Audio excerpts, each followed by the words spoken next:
नमस्कार जय Jagannath welcome to my channel Supriya lifestyle. आज मुझे आसी बंधाकोबी बुट डाली माछ छिंचड़ा जोटा कि बहुत टेस्ट होता।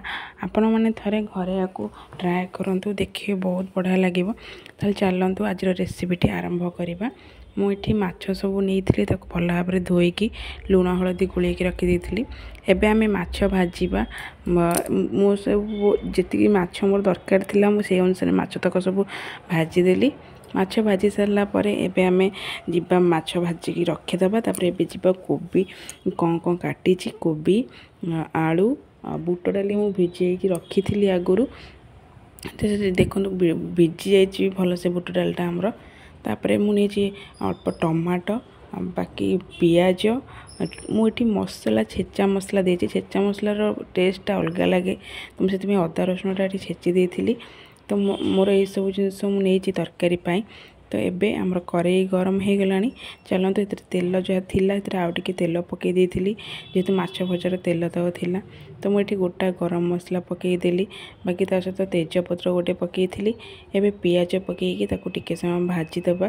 पियाज टिके लाल पड़ी आसिले से देदबा अदा रसुण जोटा मुझे छेचिकी रखी से पकईदबा। एबे ताकू टिके समय फ्राए होगापाई छाड़ीदबा। से टिके समय हो आसला परे से टमाटो पकईकी टिके भल भाव में गोलैदबा। टमाटो टिके घोड़ेदबा कारण टमाटो टिके जमी सीझी आसो। तो टमाटो मसलाटा आमर भल आसो टमाटो टिके मेल्ट हेले। तो ये टमाटो टिके टिके सीझी आसला।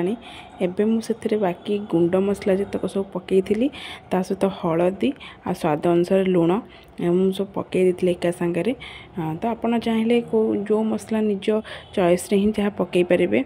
तो मुझे मसला तक पकईकी भल भाव में गोलैदेली। अल्प टिके पानी देदेली कारण मसला ना लगिज। तो मुझे पानी देकी टिके समय घोड़ेदेली माने मसलाटा आमर हवापाई। तो ये देखो मसलाटी आमर टिके टिके है तेल भी छाड़ा। ताकू आउ थे टिके गोलिया गोली एपट सेपट करदे। तो मसलाटी आमर हो आसला। एबे आम से पकेबा आमर जो बुट डाली आउ कोबी जोटा रखी थे आम आलू ताकू सब पकईदेबा। एथरक पकईकी ताकू भल से गोलिया गोली करदबा जमती आमर मसलाटा माने परिवाटा भल से मिक्स हो। तो गोलिया गोली कर सारा पर ताकू एबे आम टिके समय घोड़ेदबा। अल्प टिके पानी देदबा कारण कोबी तो पानी बाहर किंतु अल्प से ही मु अल्प पानी देछि कारण बुट डालटा भी अच्छी सीझिबो। तो से अल्प टिके पानी देकी ताकू घोड़ेदबा। एबे घोड़े साइकी ताकू मु 15-20 मिनट पाखापाखि ताकू छाड़ देती। तो ये देखु आमर कोबी भी आस्ते आस्ते हो आसला सीझी आसला आ टिके टिके अच्छी जोटा कि आमर माछ पकईकी ताकू आम पकईकी तापर आम से माछ सहित सेटा भल भाव में सीझीज। तो मुझे माछ मुंड 2टा पकई लांज आउ गोटे 2टा पीस मु पकई माछ। तो पकईकी ताकू लास्ट रे ही माछटा पकेबे। तो पकईकी ताकू भल भाव में गोलई देती एपट सेपट करिकी।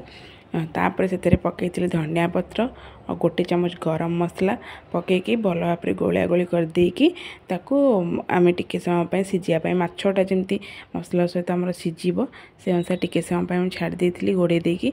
मुझे 10 मिनट पर ही ताकू देखी थी कारण जेहेतु पानी भी टिके थिला माछ भी सीझिब टिके भल से।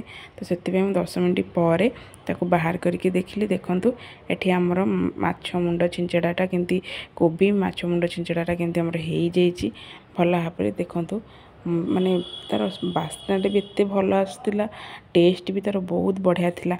आपण मैंने थोड़े एमती ट्राए करूँ जेहेतु शीत दिन कोबी एना बहुत बढ़िया फ्रेश फ्रेश कोबी एना पड़ी। तो आपण मैंने थोड़े ट्राए करूँ देखिए बहुत टेस्ट लगे। तो आपण मानकु आशा करुच्ची मो भिडियोटी भल लगी। जदि भिडियोटी भल लगी प्लीज़ लाइक करेंगे शेयर करेंगे कमेंट करेंगे। नुआ थिले मो चैनल को सब्सक्राइब करेंगे। पाखरे थिबा बेल आइकन को प्रेस करदे जो थे कि आपण मन पाखरे मोर सब भिडियोर नोटिफिकेशन पहुँची। रही नमस्कार जय जगन्नाथ।